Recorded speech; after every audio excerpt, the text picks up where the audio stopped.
നമ്മുടെ നാട്ടിൽ വരുന്ന ദുഃഖം അനുഭവിക്കുന്ന അല്ലെങ്കിൽ വേദനകൾ അനുഭവിക്കുന്നവർക്ക് ഒരു ആശ്രയമായി ശ്രീകൃഷ്ണ വസിഷ്ഠ മഹാദേവ ക്ഷേത്രം ഇന്ന് നിലനിൽക്കുകയാണ്.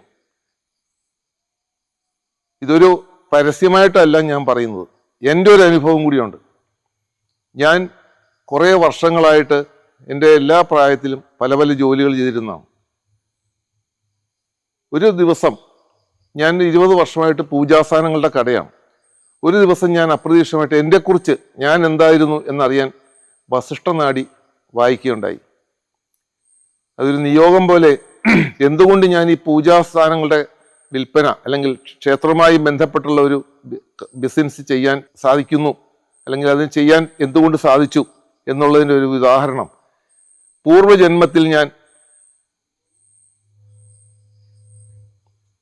നരസിംഹമൂർത്തിയെ പൂജിച്ചിരുന്ന ഒരു ബ്രാഹ്മണനായിരുന്നു. അതിൻ്റെ ബാക്കി എന്നുള്ള ഒരു രൂപത്തിലാണ് ഞാനിപ്പോൾ പൂജാസാധനങ്ങളുടെ ഒരു കടയായിട്ട് വളരെ ഐശ്വര്യമായിട്ടും സന്തോഷമായിട്ടും സുഖമായിട്ടും ഈ കട നടത്തിക്കൊണ്ടുപോവുകയാണ്. എൻ്റെ ജീവിതത്തിലെ അപ്രാപ്യമായിരുന്ന പല കാര്യങ്ങളും ഈശ്വരൻ്റെ അനുഗ്രഹത്താൽ എനിക്കിന്ന് സാധിച്ചു കിട്ടി. മനസ്സിൽ എപ്പോഴും ഈശ്വര എന്നെക്കാൾ ഉപരി അല്ലെങ്കിൽ മറ്റൊരെന്തിനേക്കാൾ ഉപരി ഈശ്വരൻ എന്നൊരു ചിന്ത എൻ്റെ മനസ്സിലുണ്ട്. അതിന് എനിക്ക് അതിൻ്റേതായ എല്ലാ ഗുണങ്ങളും കിട്ടുന്നുമുണ്ട്. കാര്യസാധ്യത്തിന് വേണ്ടി മാത്രം നമ്മൾ ഈശ്വരൻ എന്ന് പറയുകയല്ല.